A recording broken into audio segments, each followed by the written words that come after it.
ब्राह्मण का साधु का अन्न का मतलब धर्मादा से दूर रहना चाहिए। जो जानकर भी नहीं किया, स्वदत्ता प्रदत्ता, चाहे खुद का हो चाहे पराई चीज हो, तो खुद का ना आदि है, स्वयं का दिया हुआ अथवा दूसरे का दिया हुआ वापिस किसी ब्राह्मण से नहीं लेना चाहिए, साधु से नहीं लेना चाहिए। नहीं तो मरने के बाद में 60,000 वर्ष तक मड़ का कीड़ा बनना पड़ता है। ऐसे भगवान कृष्ण ने याद हो सका कि तुम सावधान रहना, धर्मादा की चीज पर हाथ मत लगाना, उसे दूर ही रहना, किसी का अधिकार नहीं छीनना, ये भगवान ने कहा। बोलो राम। उसके बाद वो घर पधारे। बलराम जी एक बार पधारे हैं वृंदावन गोकुल, गोपियों के साथ ज्ञान की चर्चा की है।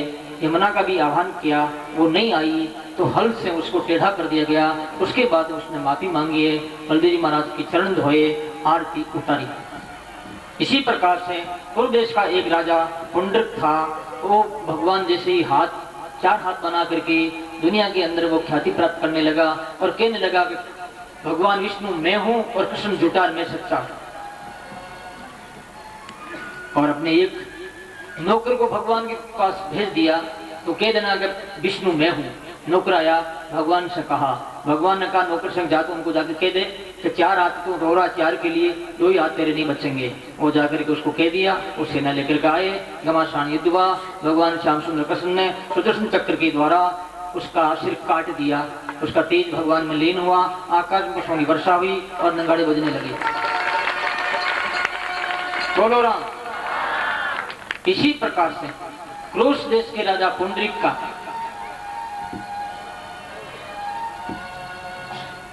जो उनका समर्थक काशी राजा काशी नरेश, वो भी आया है, चढ़ाई की है उसने, भगवान ने उसको भी मार दिया।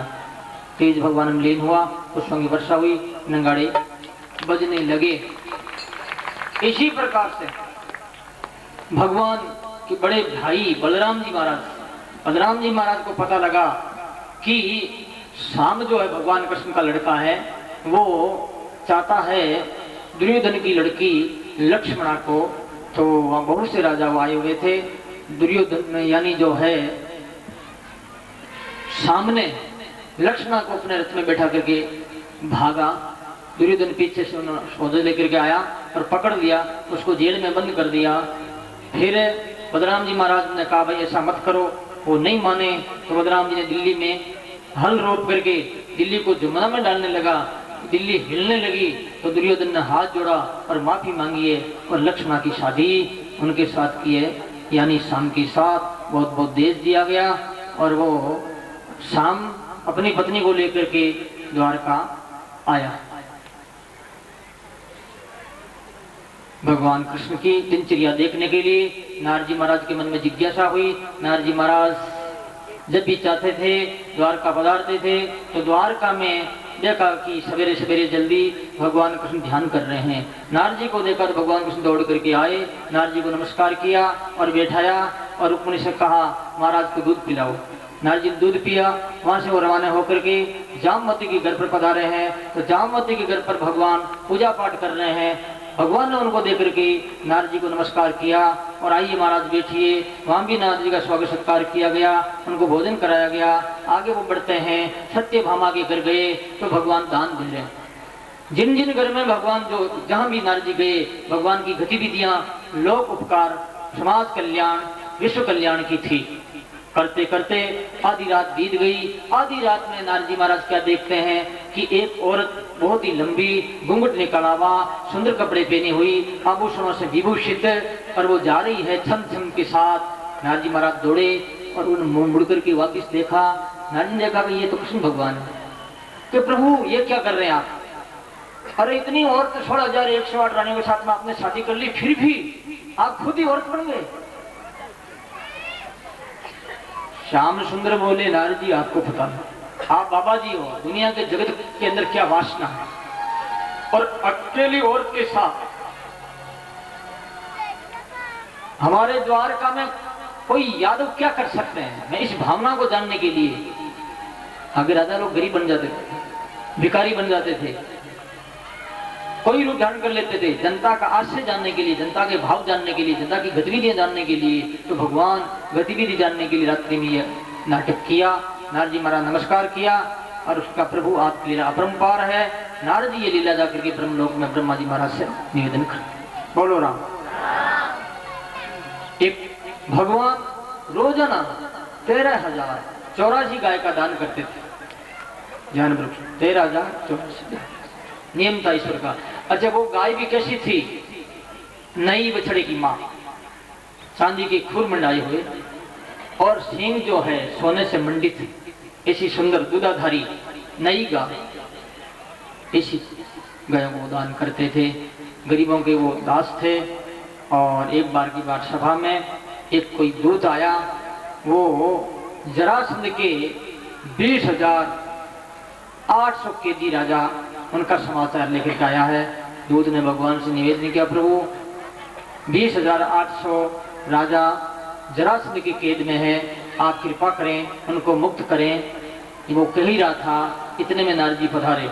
नारद जी महाराज ने कहा, महाराज आप कृपा करो, राजसूय यज्ञ करना है, पांडव लोग ये चाहते हैं, युधिष्ठिर महाराज ने कहा है, मैं आपसे निवेदन कर रहा हूँ। तो भगवान ने सोचा किसका काम पहले करें। तो फिर भगवान ने अपने जो है मित्र, यानी जिसे कहते हैं मंत्री उद्धव जी से भगवान पूछते हैं, बोलो उद्धव, दोनों में से कौन सा पहला काम करूं? तो उद्धव जी कहते हैं, विष्टव्यम राजसूयेने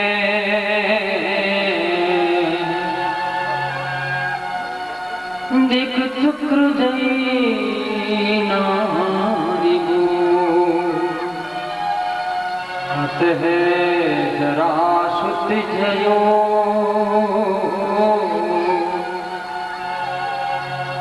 उबियार तो मतों में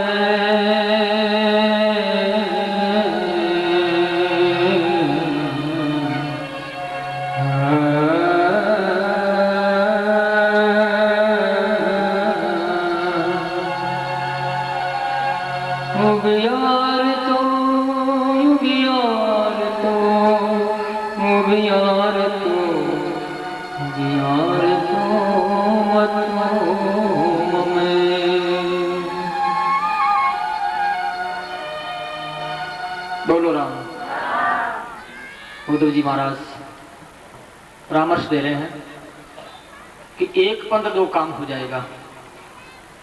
नारद जी कह रहे हैं वो भी ठीक है, और राजाओं का ये दूत आए हैं ये भी ठीक कह रहे हैं, आप यज्ञ करने के लिए पधारे। सभा को विसर्जन किया, भगवान ने तैयारियां किए। भगवान की रानियां, ज्ञाति बांधव, यादव लंबे जोड़े काफिले के साथ भगवान स्थान पर पधारे। युधिष्ठिर महाराज सामने आकर के नमस्कार प्रणाम इत्यादि ये फॉर्मेलिटी करने के बाद भगवान को सुंदर डेरा डलवा दिया गया। उसके बाद युधिष्ठिर जी महाराज भगवान को नमस्कार करते हुए कृष्ण को, और वो कहते हैं, महाराज मैं राजसूय यज्ञ करना चाहता हूँ, वो धन की आवश्यकता है, इसमें हमारी आप मदद करें। तब भगवान कहते हैं, धन की आवश्यकता है तो आप ऐसा करो कि सामंत जो छोटे राजा हैं, छोटे राजाओं से धन संग्रह करना है। टैक्स जितना ही जो लिया जाता रहा है भारत में और विदेशों में भी, वो पैसा जो है लेकर के राजकोष में जमा होता था, और उस पैसे से जनता के विकास के लिए, राष्ट्र विकास के लिए उसका व्यय होता था, खर्च होता था। तो सहदेव को दक्षिण दिशा में भेज दिया, नकुल को पश्चिम में भेज दिया, अर्जुन को उत्तर में भेज दिया और भीम को पूर्व में भेज दिया। चारों भाई गए हैं युद्ध जीतने के लिए, यानी उन सामंत राजाओं से धन लाने के लिए। उस दिन का राजसूय करना था, सब भाई धन लेकर के आ गए, लेकिन भीम खाली हाथ आया। भीम जहां गया था वो जरासंध राजा था, वो बड़ा ही पहलवान था, इसलिए भीम के टक्कर मारी, भीम उनको जीत नहीं पाया। तब भगवान ने कहा ठीक। तो भगवान कृष्ण, अर्जुन और भीम ब्राह्मण का रूप धारण करके जरासंध के द्वार पर पधारे। क्यों? ये राक्षस भी इतने मान बलिष्ठ क्यों होते थे? दान बहुत करते थे। आदमी जो पुण्य करता है वो आदमी बढ़ता है, और जो संग्रह करता है, पैसा नहीं लगाता है, वो गिरता है। उसकी बुद्धि भ्रष्ट हो जाती है, उनकी सोच छोटी हो जाती है, उनकी सोच सही नहीं रहती।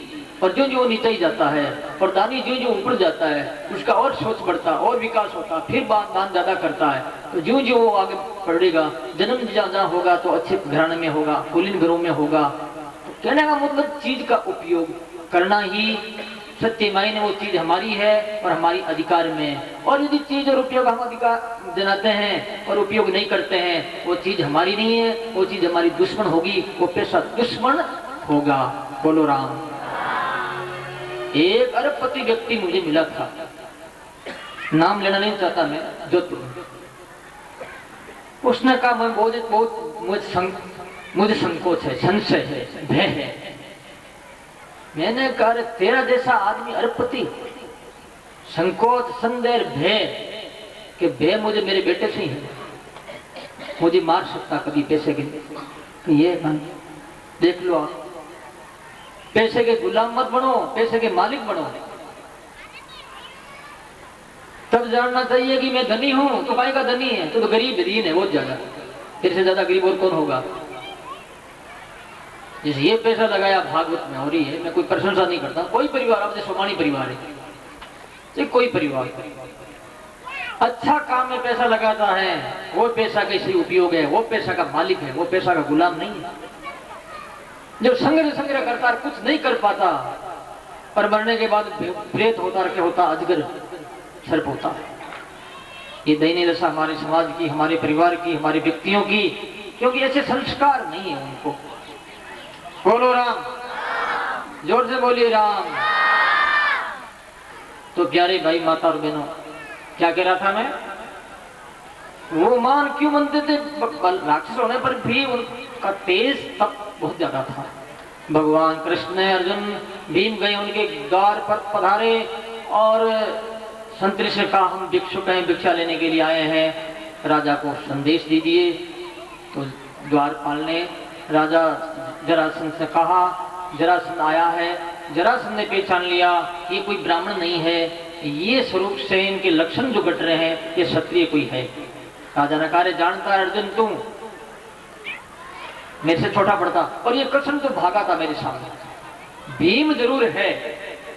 भगवान बोले हम तो युद्ध भिक्षा के लिए आए। हाँ तो तैयार हूं मैं, आप मेरे दरवाजे पर आ गए, सोना चांदी भी ले सकते हैं और युद्ध भिक्षा के लिए युद्ध भी करूंगा। तब भीम को गदा दे दी और वो 28 दिन तक युद्ध किया। जरासंध युद्ध में प्रवीण था, तरकीब याद थी। भीम शक्ति तो ज्यादा ही, तरकीब कम थी, इसलिए वो थोड़ा सा आगे से भगवान से कहने लगा मारा तब तुम्हें थक गया। तो 28वें दिन भगवान श्याम सुंदर ने एक तिनका और उसको तोड़ करके ऐसे चीरा, तो भीम समझ गए। भीम ने उनके पैर पर पैर दे करके और एक पैर को दोनों हाथों से पकड़ करके जोर से खींचा, जो फाड़ हो गए और मर गया। उसका तेज परमात्मा में लीन हो गया। आकाश में पुष्पों की वर्षा हुई और नगाड़े बजे। बोलो राम।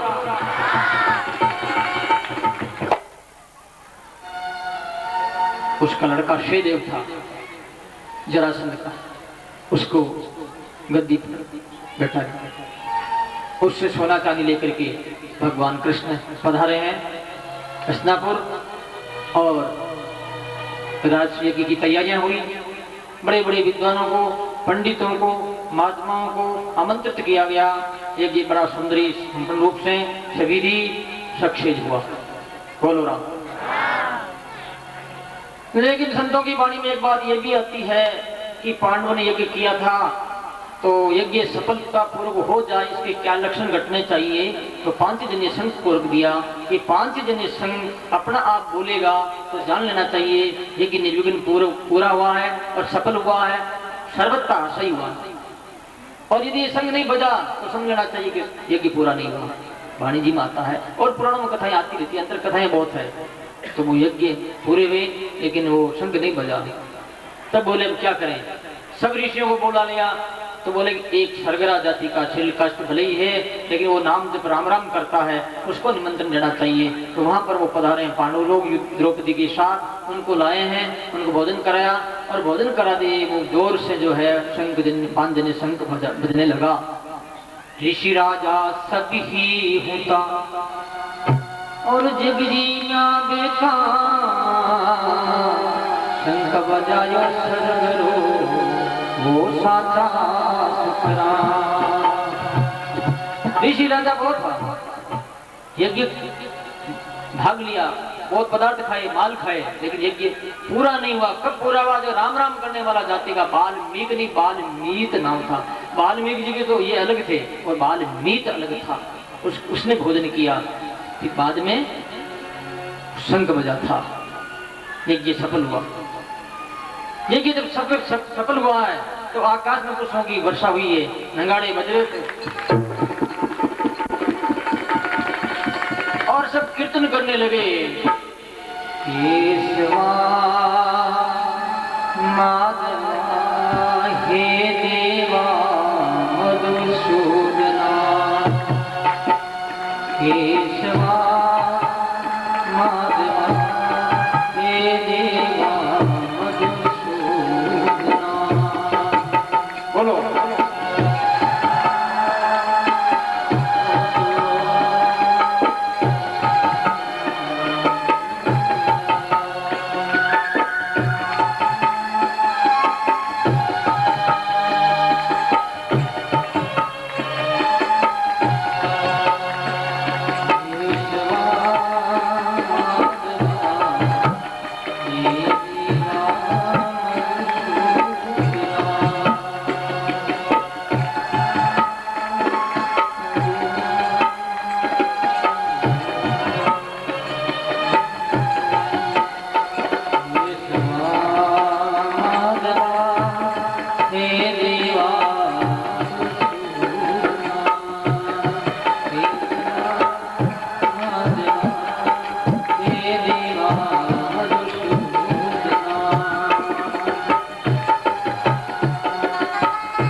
गोड़वा तुझा मातरे गोड़वा।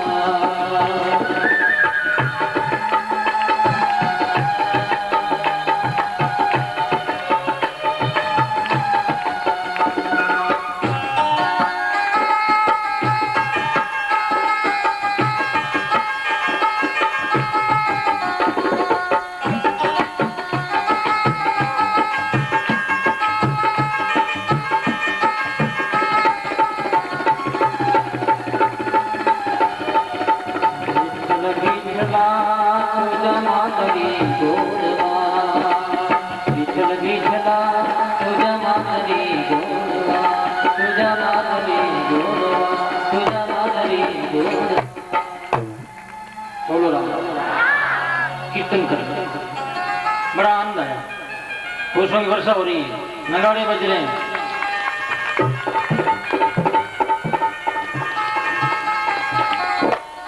यज्ञ पूर्ण हुआ, लेकिन कई लोग ईर्ष्यालु होते हैं, ईर्ष्या भी करते हैं कि ये क्यों हुआ, अरे अच्छे काम नहीं तुम ईर्ष्या करते हो। तो दुर्योधन को ईर्ष्या हुई थी, बाकी सब राजी थे। ज्ञान वृक्ष क्या ईर्ष्या हुई उनको? एक बार की बात है, मई दानव की बनाई हुई बहुत ही सुंदर सुधर्मा बड़ा सुंदर मेल था। भगवान कृष्ण विराजे थे द्रौपदी के साथ, पांचों पति पांडु उसी सभा में सिंहासन पर बैठे हुए थे, और भी बड़े बड़े लोग ऋषि लोग भी विराजे हुए थे। तो उस मई दानव निर्मित सुधर्मा की जो कला है पूरे मकान की बिल्डिंग की, लेकिन आंगने की फर्श की कला और अच्छी थी, वैसी थी कि आदमी में कोई भी द्विधम पढ़ सकता, समझ नहीं पाता।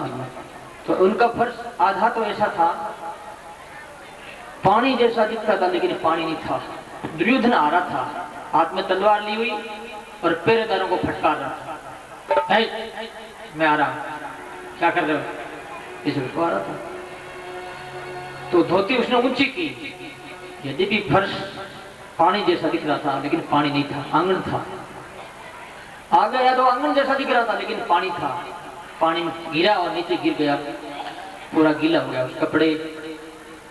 भीम द्रौपदी हंसने लगे, अंधे के अंधे, अंधा का अंधा जल में। स्थले विगणात् वस्तांत्रम जलम मत्वा स्थले पतत् जने चयस्तल वगभान्त्या माया विमोहिते। जल जो नहीं था वहां तो उसने धोती ऊपर ऊंची की, खोला टैंकिया मारवाड़ी का होता, और जब जल था धोती कर दी नीची और गिर गया पानी में। और जब गिरा तो हंसने लगे सभा में सब, भगवान कृष्ण ने अनुमोदन किया, इन्हें कोई कुछ भी नहीं किया, बोले नहीं, और दुर्योधन वापिस लौट गया महाराज। उसके कारण से महाभारत का बीजारोपण हुआ। वाणी ऐसी बोलिए मन काया पाख होई, और न को शीतल करे रा कोई शीतल हो। कागा किसका धन है और कौन किसको दे, मीठी वाणी मोल के जग अपना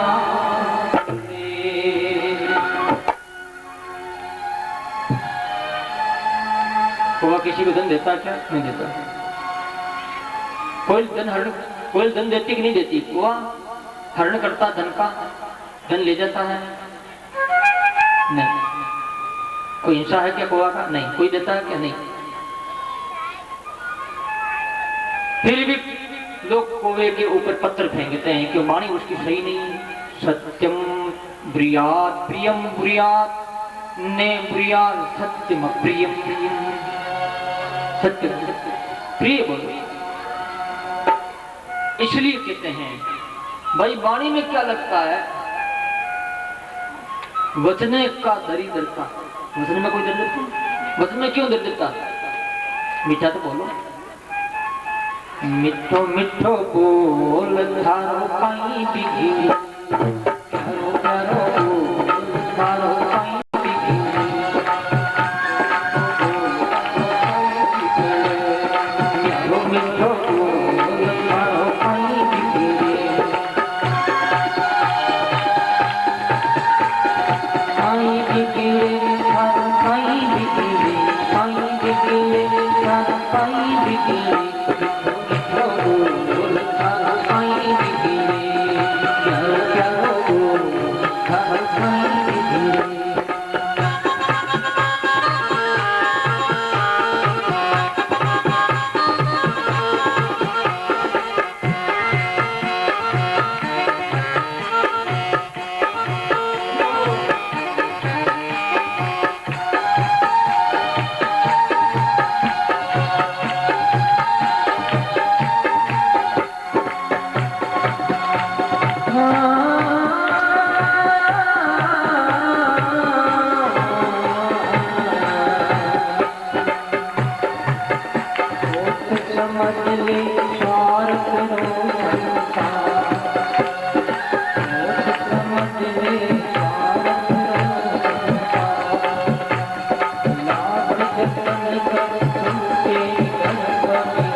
मीठो बोल, थारो कहीं बिगड़े रे वीरा, बोली तो छोकी बोल रे। अरे तुम बोले बोले एक बोवे है, कहने मैं तो बो हूँ, बोलूंगा नहीं हूँ। मारोड़ी में क्या ये वाणी बोलने से माँ भारत का बीजारोपण हुआ, इसलिए कभी भी किसी को ऐसा वाणी मत बोलो, वो ठीक है तुम्हारे से दुर्बल है, कमजोर है, सत्ता में पैसे से, तो वो चुप रहेगा, लेकिन जब समय आएगा तो वो छोड़ेगा नहीं। और बात तो छोड़ देगा, लेकिन ये बात छूटने की नहीं होती है। एक बार की बात है, एक कोई लकड़हारा जो लकड़ियां बेचने वाला रोज लकड़ियां लेकर के गट्टा बना करके गांव में जाके बेचता था। एक दिन वो गया तो उसने एक दृश्य देखा, एक सिंह जिसके पैर में आर पार कांटा सोल, और वो चिल्ला रहा था, रो रहा था, बेचैन था। उसने दया की भिक्षा मांगी कि हे भैया तू मेरा भाई है, तू मेरे कांटा निकाल दे। उसने कहा भाई साहब तो मुझे खा जाएगा, सिंह है, तेरा क्या भरोसा? कहने नहीं बिल्कुल मैं नहीं खाता, तो मेरी बात मान, तेरे और मेरे बीच में राम है।